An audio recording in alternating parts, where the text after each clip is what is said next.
Hey, you're watching Rebel Base, IGN's weekly Star Wars show. So we've got absolutely loads to get through this week. We've got some funny quotes from George Lucas coming up, which we really liked. We're going to discuss at length the brand new Star Wars comics that came out last week. But first, the Star Wars half marathon. We're talking exercise. Yeah. Something we're big fans of. This is the best thing I've ever seen. This guy. So we're talking about this for 30 minutes. Yeah. So the Star Wars half marathon is a thing that's done by Run Disney, which I didn't even know existed until last weekend. Yeah, but it's massive. So this was the inaugural Star Wars one. I guess it's just a thing to encourage people to get fit. And you run around the resort in Florida. A lot of people were doing it in cosplay. There's some really good ones around. The medals, which we found, are just amazing as well. So there's like a 5K, a 10K, there's a kids one, and a half marathon. Yeah, so Disney do regular Disney runs. Yeah. They also, I think, last year did kind of Marvel themed one. I think they're doing another Avengers ones later in the year. But like you said, this is the first time they've done the Star Wars one. It is, and this is Disney doing something cool with Star Wars. So these are the guys that won. So the Nick Arcanyanga won the men's and Jennifer Berry won the ladies' half marathon. Look at the people greeting them, like Minnie dressed up as Leia and Mickey dressed up as a Jedi there to greet you as you come in. Like, that's amazing. So the question is, if you were to do the Star Wars half marathon, who would you cosplay as and why? My little graphic is one of the Ewoks, because I'd probably look most like an Ewok. So that'd be quite good, because if you went as an Ewok, people aren't going to expect you to win. And obviously, if I run it, I'm going to win. So people aren't going to expect me to through people's legs. Exactly, people aren't going to expect me to win. But I think BB-8 would be amazing, like the brand new droid. That'd be really funny to go as. And I think some people did cosplay as it this weekend. BB-8? Yeah. Get out at the end, just like sick everywhere. I think it was more like cardboard. Zorbing. Okay, I've gone too elaborate. I've gone in high there. I definitely wouldn't do it as Chewbacca. I think this guy deserves all the medals, because that's insane running that. Yeah, I don't think I would go as. In Florida. Even though it's winter. That's not a clever one to go as. Who would you go as? Who? Boba Fett. Got little rockets. Yeah. Although, to be fair, like aerodynamic, Slave Leia. If you dressed up as Slave Leia. Nobody wants that. It's hot. We're not used to the Florida climate. You can't run in metal. It chafes. Yeah, but you could have it like redone. So it'd be like spandex. Spandex Slave Leia, that's what you're running as. I'm not wearing spandex again. We can sign up from June for next year, and I reckon we definitely should. Well, I've signed up for the emails to do it. So I've signed up for emails for loads of stuff meant to better myself.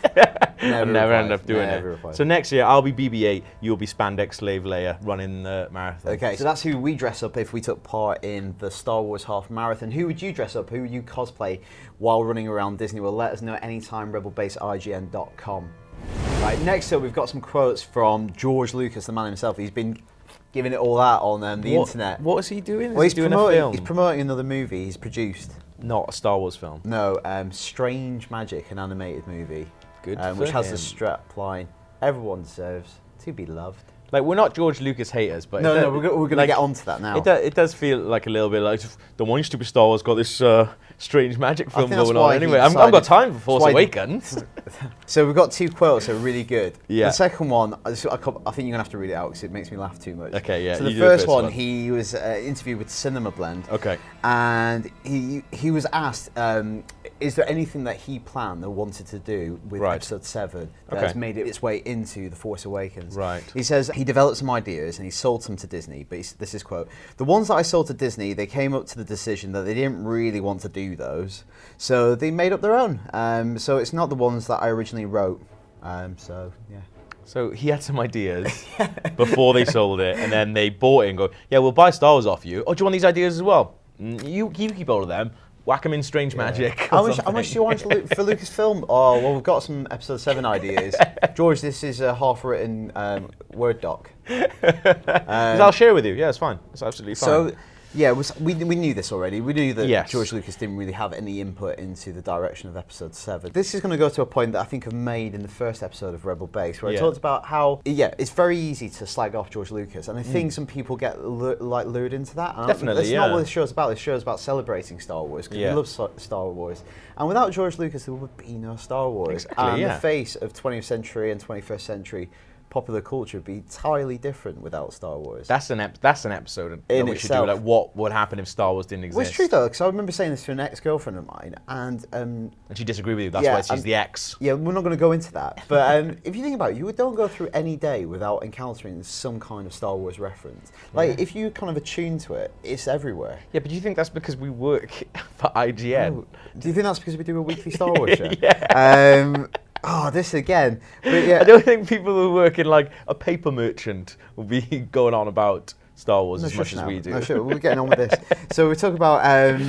It's very easy to slag off George Lucas, and without him, none of this would exist. But what I think is, he didn't direct Empire Strikes Back. He didn't direct Jedi, and then he came back to direct the prequel trilogy. I think. He kind of. I don't think he quite understood what made Star Wars magic. It's really hard to repeat.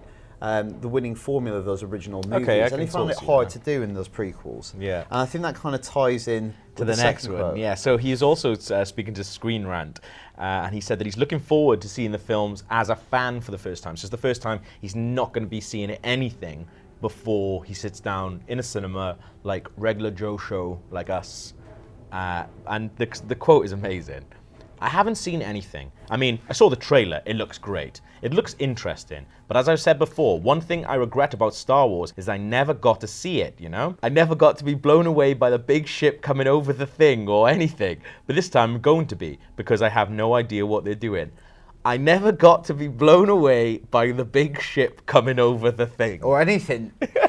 It is a good bit, in all honesty, when the big ship comes over the thing. I think that really ranks highly in all the great Star Wars moments. That's like Star Wars described by my gran. So we should say the thing is Tantive 4, also known as the Rebel Blockade Runner. Yeah. Look at me, smart arse. No, but it's funny. It's a funny quote, and I think that just shows how detached he is from it all now. Yeah. And it's hard, when he was a young filmmaker out at USC, he made some interesting films, THX 113A, American Graffiti, and then to have this thing so early on in your career, that basically, that's the thing you're always going to be known for. Yeah, but it's not a bad thing to be known for, Star Wars. No, I know it's not, but I don't know, if there's other stuff you wanted to do, you're not having any of that, are you? No, because if you think of someone like Daniel Radcliffe, like the career that he's already gone on to have after Harry Potter, I think that's pretty good. Do you know what I mean? Yeah. Like he's doing all right. If Daniel Radcliffe can do it, George Lucas can do it. We're making too much out of this quote, do you think? Yes, we definitely are. He's just an old man who made the film a long time ago. He didn't know what it's called. Shall we move on? Yeah, we should move on. So last week, these bad boys hit the shelves. Star Wars issue 1. So Marvel have obviously got the rights back to the Star Wars comic, which they had like way originally. Back in the day, yeah. I think Stan Lee first turned Lucasfilm down when they approached him, saying, "Do you want to do comic on Star Wars?" Star Wars wasn't even yet out. Yeah. I think they approached him in like 75, 76. Yeah. And he went no, and then they came to an agreement. Stan Lee turning down Star Wars, and then they came to an agreement, and Lucasfilm wouldn't get any money until they surpassed 100,000 copies. Okay. And they thought that was quite a sweet deal. But obviously after the film, they easily surpassed 100,000 comics. And Marvel were actually making a lot, not making a lot of profit when they went over 100,000. And then obviously they went to Dark Horse, and now, because of probably the big Disney acquisition, back with Marvel. They are back. So this is the first thing that's come out. So there's going to be 3 different series. There's going to be Star Wars. Don't know how they came up with the name for that. There's Vader. Which is written by Kieran Gillen. Yep. And there's going to be a Leia one as well. Written by Mark Waid. Yeah. And the Leia one's going to be a mini-series. Right, okay. And then I think there's another series out in April, which I think again is a mini-series perhaps, and it's based on Rebels. From Rebels. That's very cool. Yeah. So we've only read issue 1 at the moment. There's some amazing variant covers as well. Yeah. I actually bought the Alex Ross one. It's really, really nice. But what was your first impressions?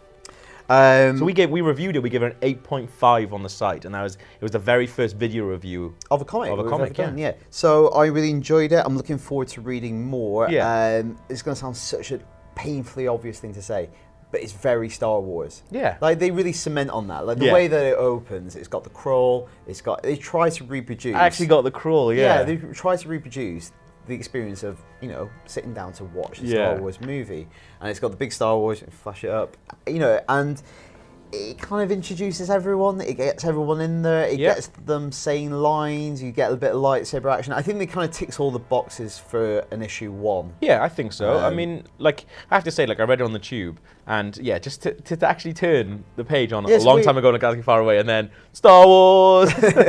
Like, that's, I know, it feels a bit odd to me because it's weird seeing it. It's almost like looking at a movie storyboard. Yeah, like to me, like it feels very filmic as well. Like I know you said it feels really Star Wars, but the plot then seems like, you know, them sneaking aboard, pretending to be people they aren't. It feels really, really filmic, and like I didn't have a problem with that. But there are some references in there, and I just felt they were a tiny, tiny bit on the nose. They're like, heavy-handed. Really heavy-handed. And I think like this is the kind of thing we've talked about in other episodes of Rebel Base, definitely, where, you know, we want it to reference Star Wars, but in a sort of playful way that isn't just like, hey, you know, like, there's a line which Luke says, these are not the slaves you're looking for. Doesn't work, and he goes, oh, worth a try.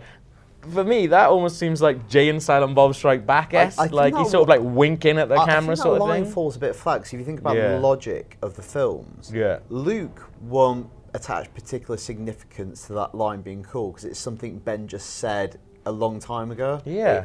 Whereas obviously as an audience, it kind of breaks the fourth wall a bit too much for me. I think that's why I had a problem with it. Like I properly cringed when I read it. And also I think it brings up a more interesting point about whether something, when it's in like a core series, should homage and allude to itself. Because, you know, this isn't something else trying to be Star Wars.